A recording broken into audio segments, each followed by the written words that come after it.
above as well as under the water. Sperm whales, schools of mobular rays, blue sharks find rich feeding grounds in the channels between the islands.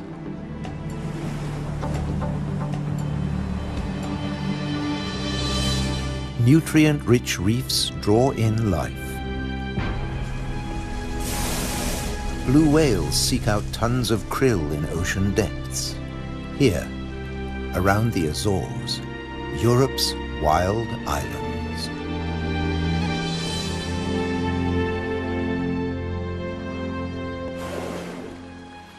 A family of false killer whales cruise the ocean on the lookout for prey. A blue shark patrols alone.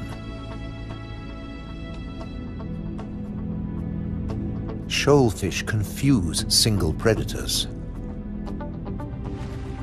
But when they meet false killer whales, the water boils. An individual false killer whale dives down with its prey.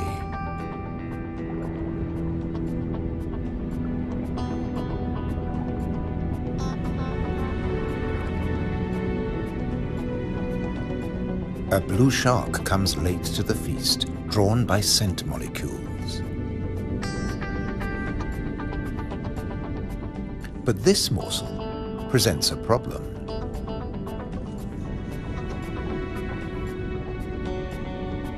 With jaws not made for chewing, it'll never swallow this tail fin.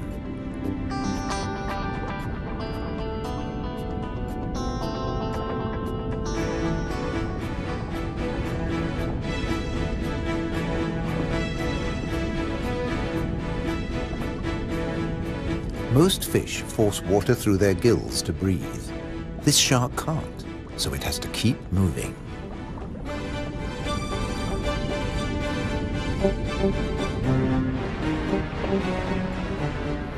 Near the surface, another blue shark is demolishing a tuna. This job its teeth can do: shake and take.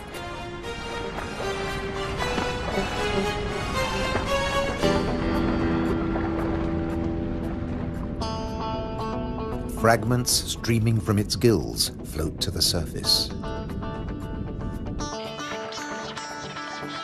A little extra for the seabirds.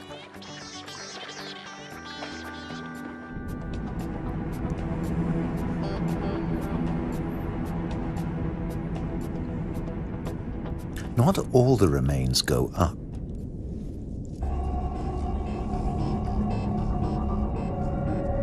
Spread by the current, the scent draws a moray eel from its cave.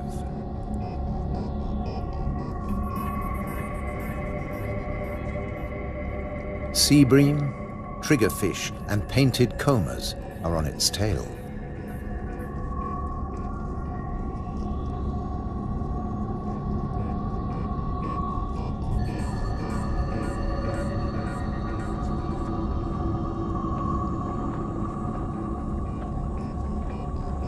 The ocean around the Azores is not short of flesh.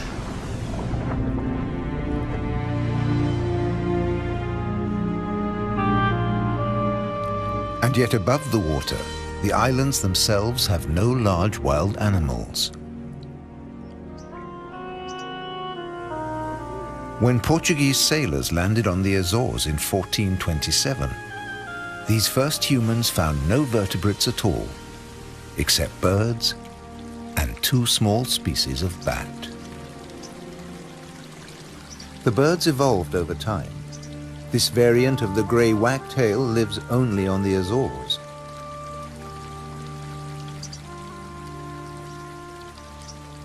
With head feathers a different color from its European relatives.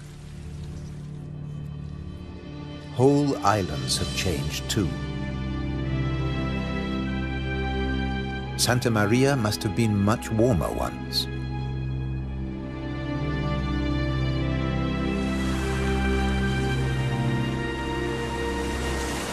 Many of these ocean fossils belong to extinct species that once lived in warmer waters.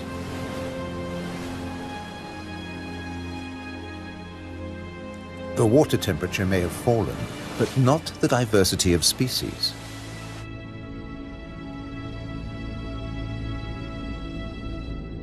After nearly 6 centuries of human habitation, the seas around these volcanic islands are still largely unexplored.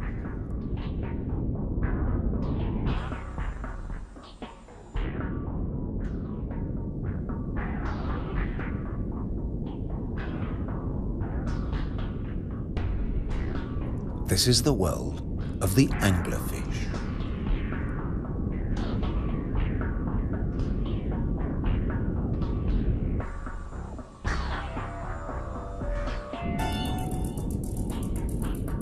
A 1,000 meters down, this pink frogmouth ignores the pressure of 100 kilos per square centimeter. Other deep dwellers are less easy to name.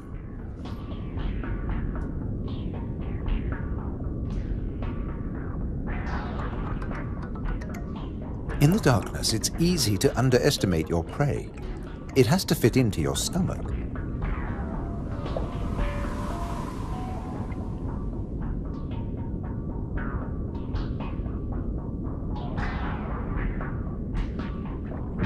The six-gill is one of the largest deep-sea sharks, but at night it swims to the shallows to feed.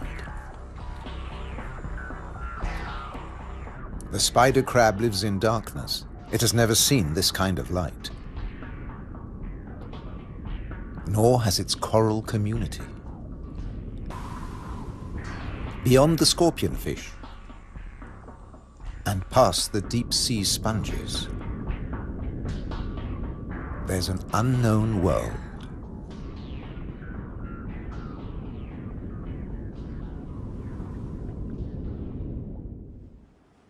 Imagine the Atlantic between Europe and America 8 million years ago. Pressure along the mid-Atlantic ridge forces the continental plates apart. Volcanoes pierce the surface on both the Eurasian and the American side. The Azores.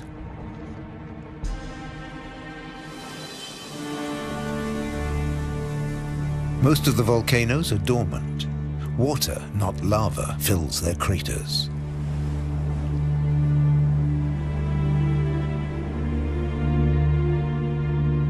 Sometimes only crater edges rear from the sea, worn down by the elements. Spawned by the sea, there too they will return. For now, it's craters that dominate the landscape. Gases still escape from fumaroles on some of the 1,700 volcanoes. Heat brings water almost to boiling point.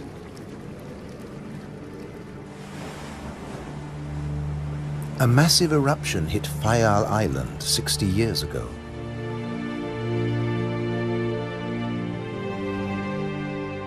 Humans couldn't live in this lunar landscape. Hundreds followed the sun to America. On the volcano's slopes, life had to begin again. Birds were pioneers on naked rock. Wind and birds still bring seeds from over the sea. Some come floating in.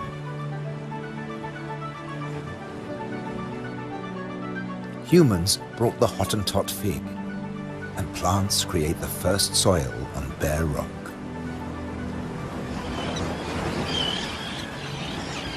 An active volcano will destroy life. Dormant or extinct, it can create it, above and below the water. The underwater cliffs of Formigas are the summit of a volcano. Overall, the waters of Europe's wild islands are home to more than 1,500 species. This is the spiny starfish.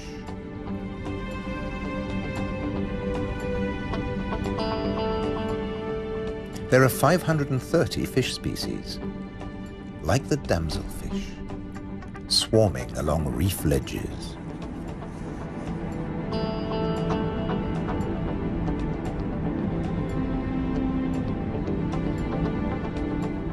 The grouper is a formidable loner.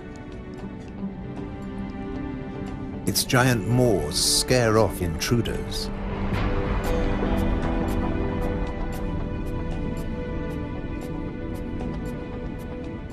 The barred hogfish is a lot prettier than its name.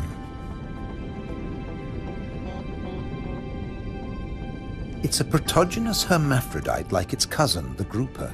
It starts off female until it reaches a certain length. Then it becomes a male, aggressively defending its territory.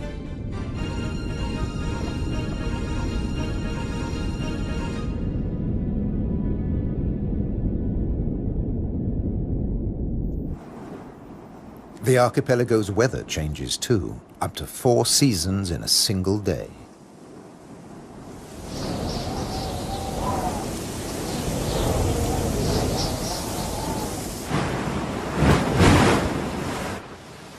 And when the winds blow above, down below, no one is safe. The storm surge tears into the seafloor. But turbulence won't deter European eels from their prey. They're adaptable, living equally happily in salt and in fresh water. This is just swell. Heavy surf stirs up food. For some, that means come out and eat. For others, take cover. The powerful grouper hides in his rock grotto.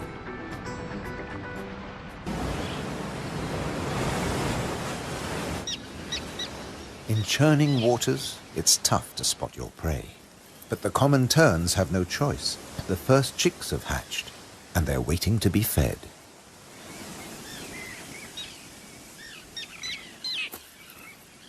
Elsewhere, adults are still brooding. The nest, a few pieces of dried grass, hardly visible. The parents sit in turn for 3 weeks. Their beak, both dagger and tweezers, is perfect for catching small fish.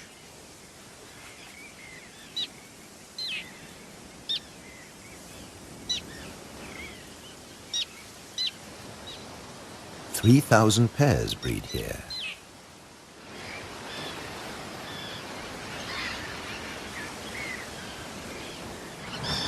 Typically, each couple lays 3 eggs.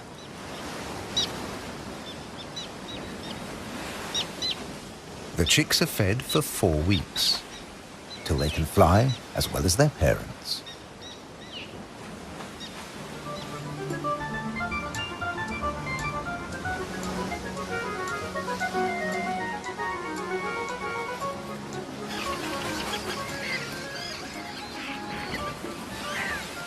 Then they're ready for takeoff on the long journey to South Africa.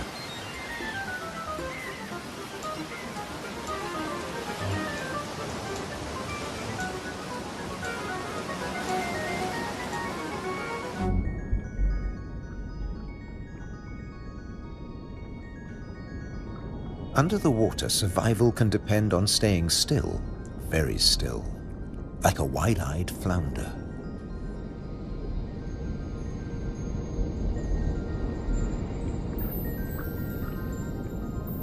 With his general-purpose military markings, the Guinean pufferfish doesn't mind being seen. The Atlantic lizardfish doesn't bother with disguises at all. It simply shimmies into the sand.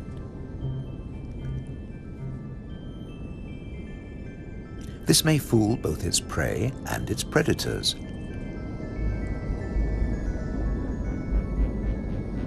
But it won't fool the pufferfish patrol.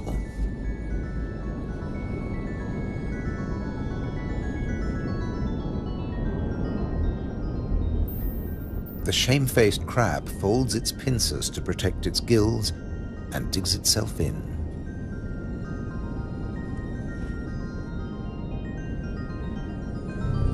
Leaving no opening for the plump flatfish.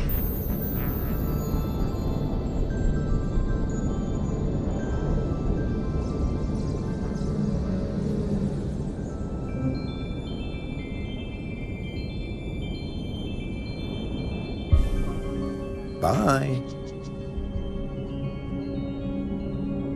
A starfish flees at top speed from a marauding snail.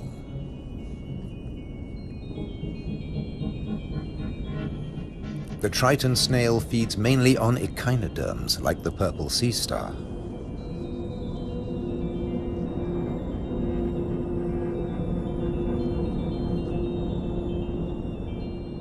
It's no big deal for an octopus. No pickings for it here.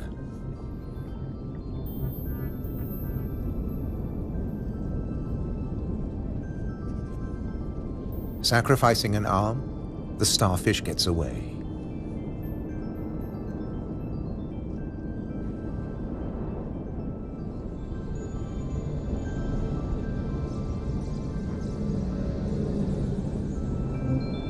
It's escaped with its life, and the limb will grow again. These wild islands in the Atlantic are a freshwater reservoir.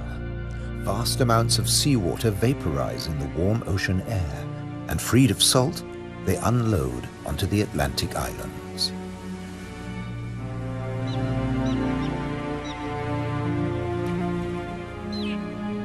The common tern flies between two worlds, fishing in the sea and in the lakes.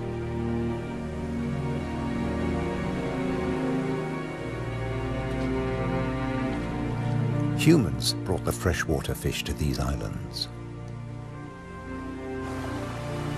Water flows straight off the impervious lava rock.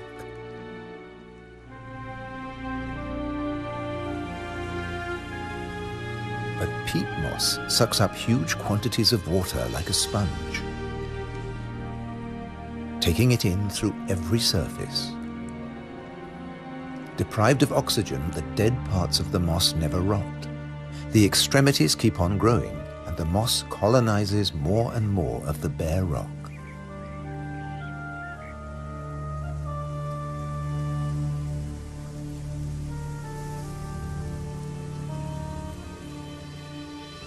Just beneath, more than 270 caves pierce these wild islands, dark and cold. Perfect for isopods, crustaceans that have their breathing organs in their legs. Or for cyanobacteria, a life form that has existed for nearly 4 billion years. Cooling lava drops create amazing shapes. Shark's teeth. It's a hollow, secret world, just waiting to be filled. Past the undersea threshold of the Azores, it's permanent night. Perfect for a nocturnal common stingray.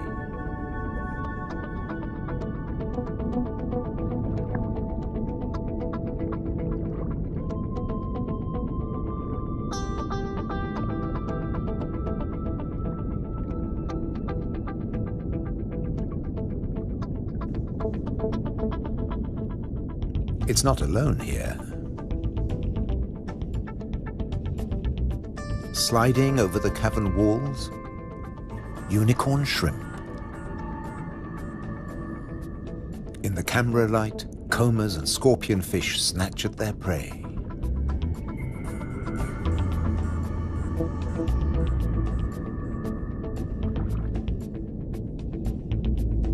The brown moray eel is cleaning up on the cavern floor. The shrimps come up from deeper waters to spend the winter. For some, it's a short winter. The females packed with blue eggs are especially sought after.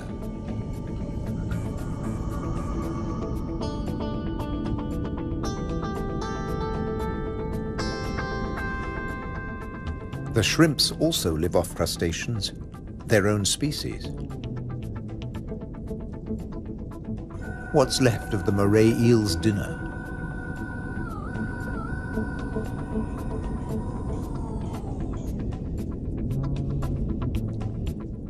First, eat your neighbor, then take time for a spot of grooming.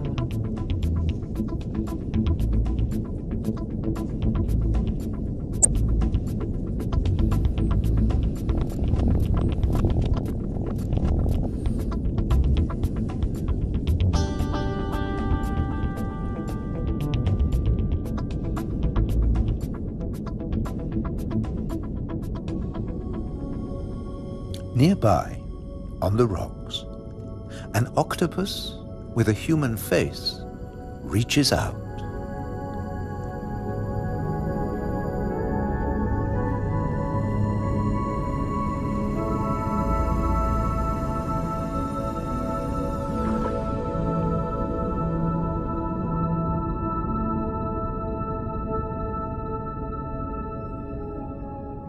The stingray glides back to the ocean.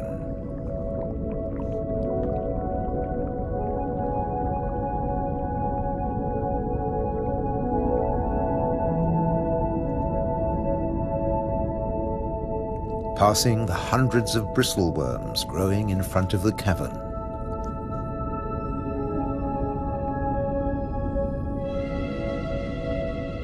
Their tentacles trap particles from the passing current to eat or to construct the tubes they live in.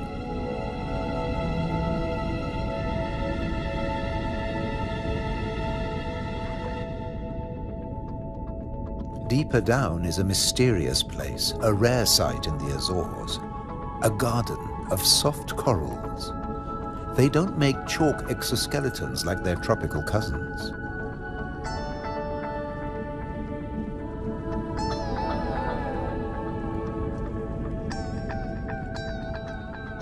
The currents carry plankton down to their home on sunken seamounts.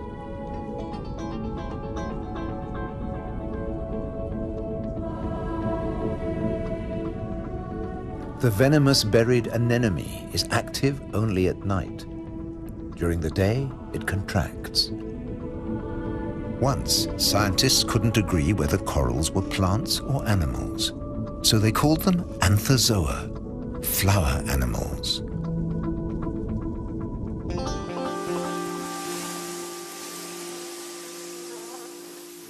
No doubt about these. All the flowers on Europe's wild islands arrived from somewhere else. Hydrangeas came from Asia. Natural boundaries between fields. They're a symbol of the Azores.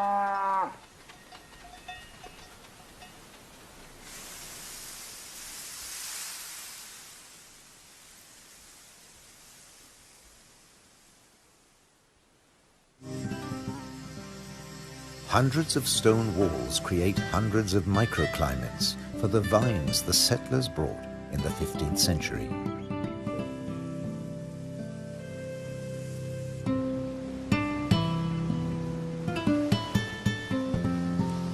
"400 years later, the vineyards were abandoned as islanders left for America.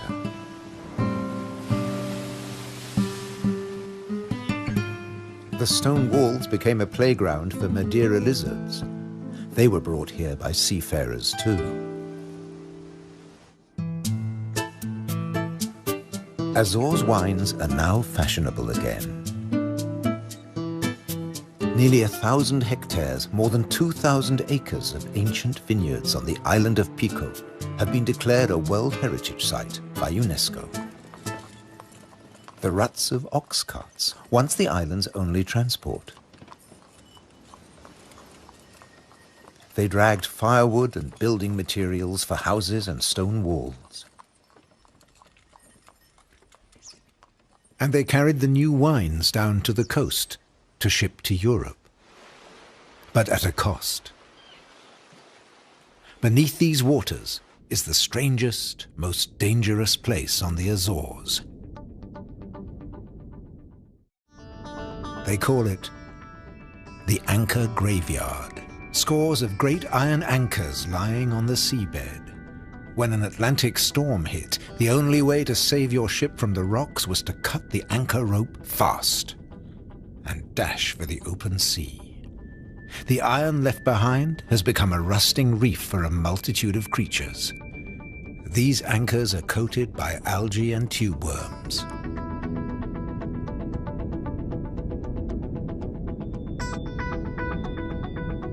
A shark's outline protects hiding fish.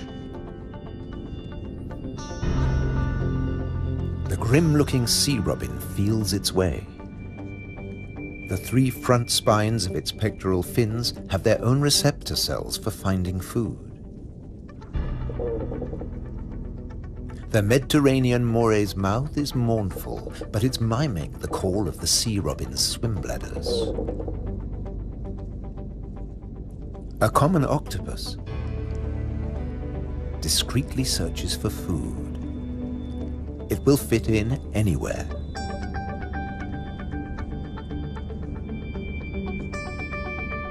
While bearded fireworms clear up the corpses in the anchor graveyard.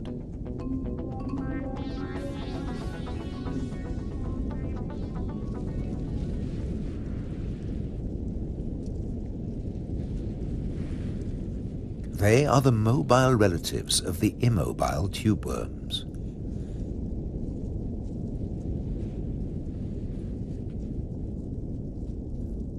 The octopus has found another spot to test its camouflage skills.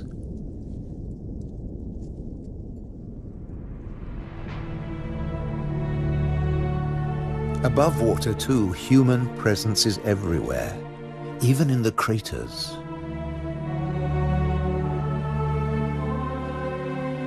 Any straight line means a wall,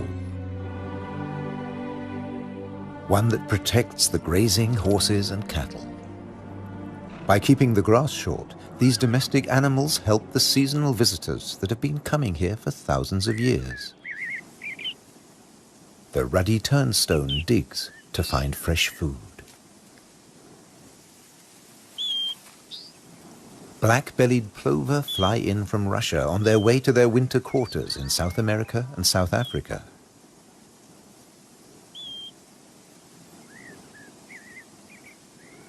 The ruddy turnstone drops in from the Arctic.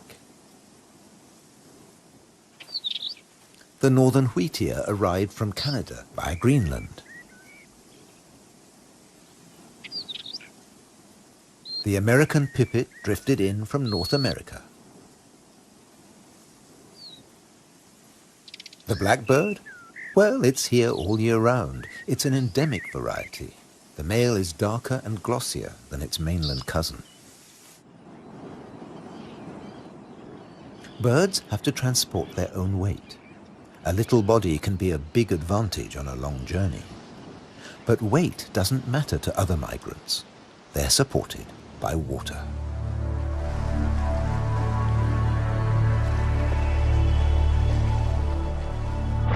Humpback whales migrate between the Arctic and the tropics. They make a hunchback when they dive, hence the name.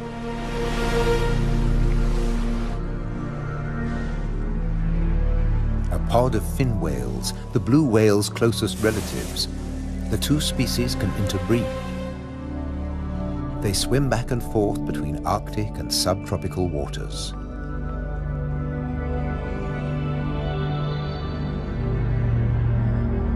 Fin whales and blue whales have their blowhole in the center of their skulls. Sperm whales have theirs on the left.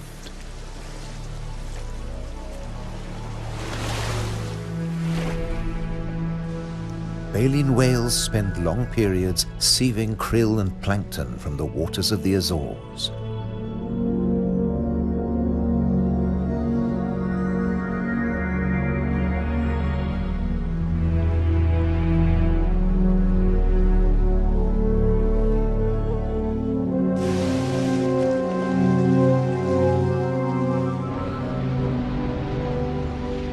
They leave their excreta behind them. It feeds vegetable phytoplankton. Animal plankton eat the phytoplankton, and at the other end of the food chain are fish and the whales themselves. But a great deal of whale food comes from deeper down.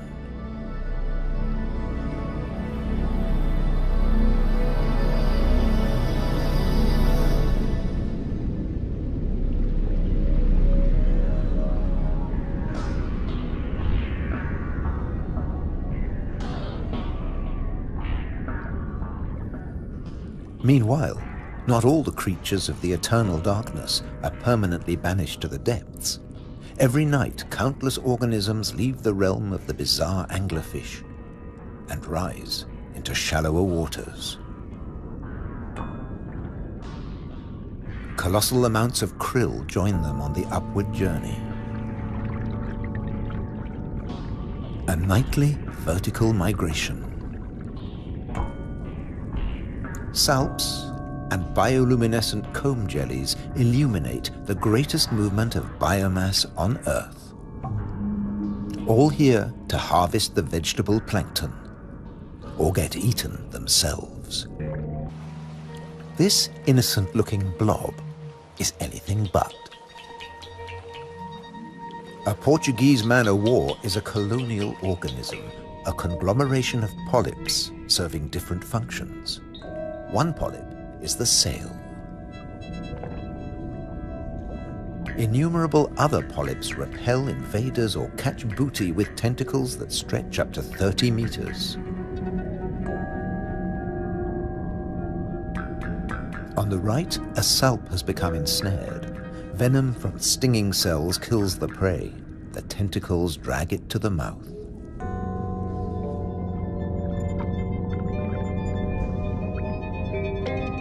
Salps are tunicates or sea squirts, more closely related to us than to jellyfish. Delicate bands of muscle rhythmically contract, pumping water through the salp's body, filtering its food.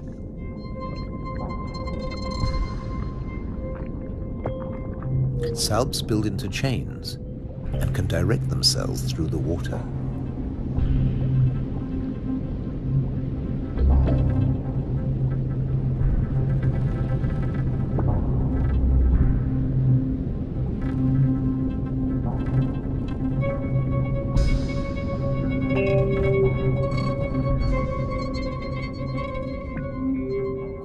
A chain can be up to a meter or longer.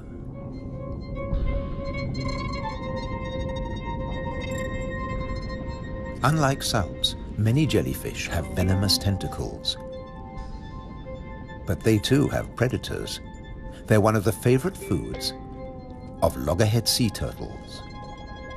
On their 5-year journey from the Florida beach where they were born, they swallow innumerable jellyfish immune to the venom. But there's another hitch. Comb jellies have no sting cells, but in the water they look a lot like drifting plastic.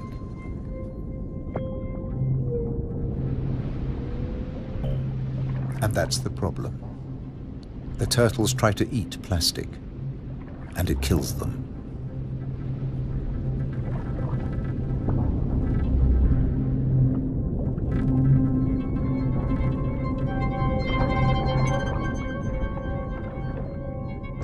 This is a great jellyfish hunter.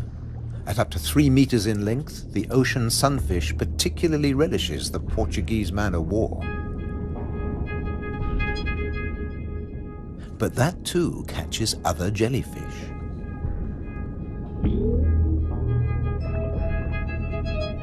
The sunfish can dive.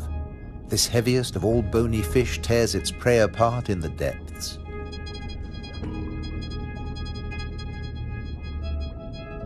The man-o'-war must stay on the surface, but it's a most effective hunter.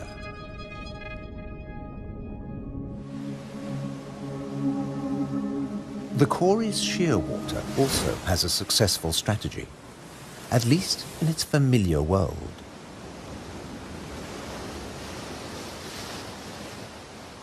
It deposits its eggs in niches high on the rocky cliffs. No surf, no high tide can reach its young.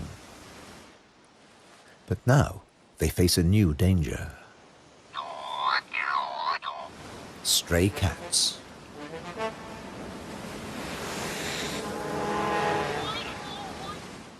The female shearwater laid a single egg in May. Pity there's only one. Looks like a bad strategy now. They can't adapt to an unwanted gift brought by humans.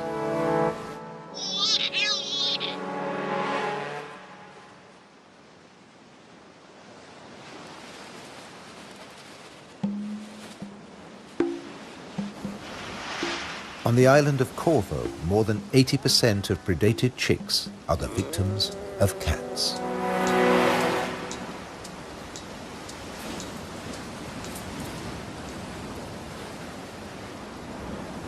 There's nothing the adult birds can do. They spend the whole day out over the sea.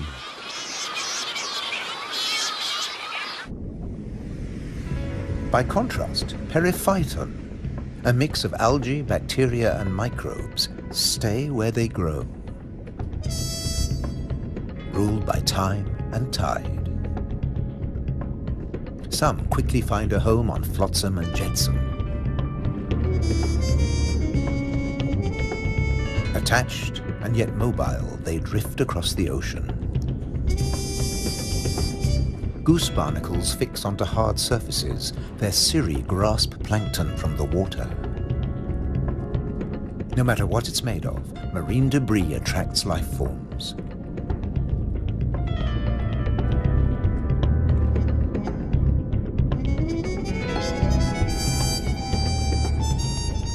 One of the ocean's fastest swimmers likes to stay close to flotsam, the mahi-mahi.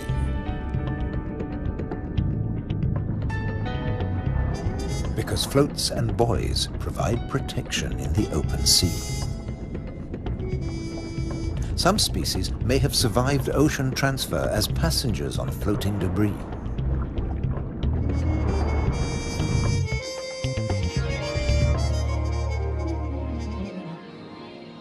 When shearwater breed, dusk brings a deafening chorus. Parent birds calling to their young as they return from the sea.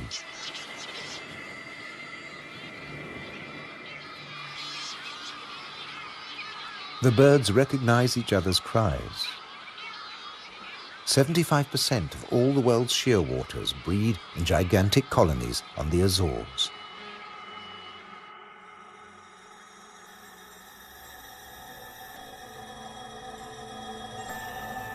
The name Madeira lizard says it all. This creature originated on a distant island. The Madeira wall lizard is very common on the Azores. It's one of the few reptiles found on these islands, and it's very fond of nectar. Invertebrates and vegetable matter complete its diet.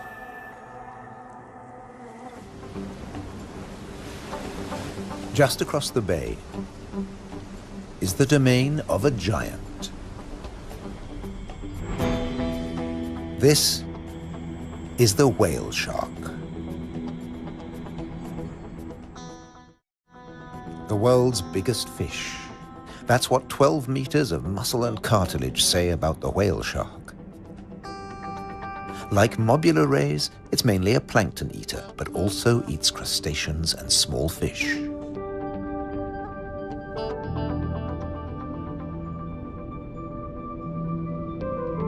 The rays' rolled fins on their foreheads direct the plankton into their mouths.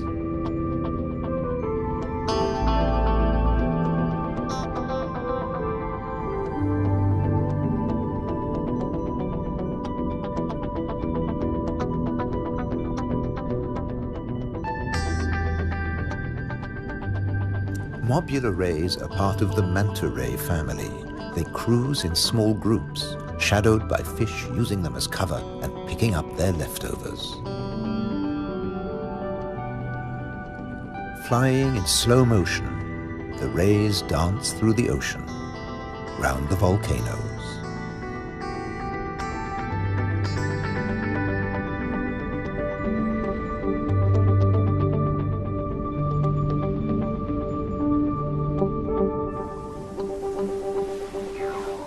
High above, there's something stirring on the cliffside.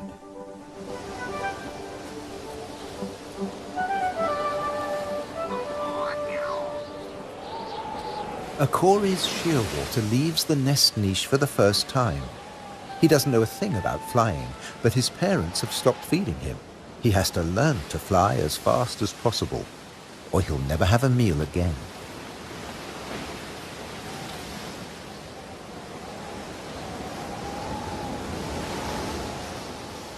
He needs a takeoff point with a fair wind.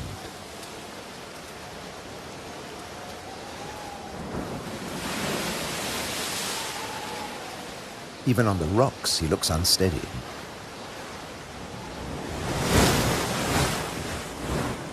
A fellow shearwater learns the difference between flying and falling.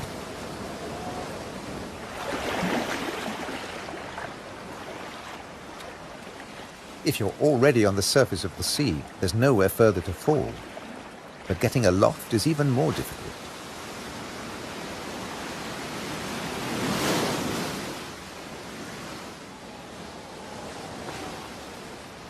Wings over water.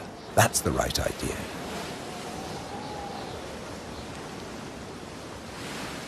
Taking off from the sea in a side wind? Tough even for the experienced.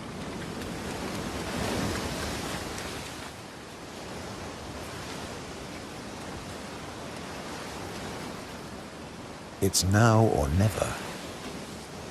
Pluck up your courage. Embrace the wind and off to South America.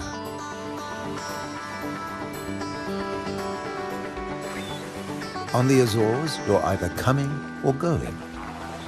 In December, with the sheer waters long gone, male sperm whales are returning from their feeding grounds in the Arctic waters. They meet males who were too young to make the journey and mothers with their young calves born while they were away.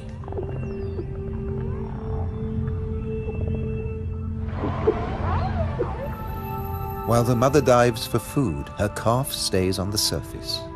It'll be 2 years before he dives with the group.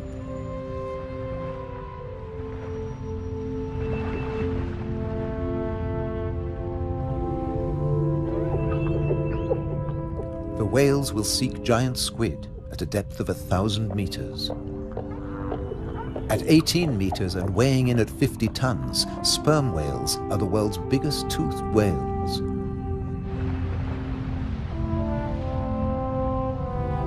The calf will remain alone for up to an hour, defenseless against a possible attack by killer whales.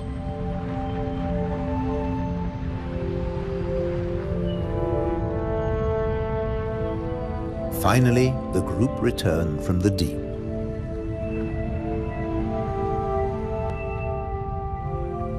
The calf is once more under the protection of its mother. She will feed it for 2 years. During this time, she won't fall pregnant. Now the whales can take their ease, preferably hanging vertically in the water.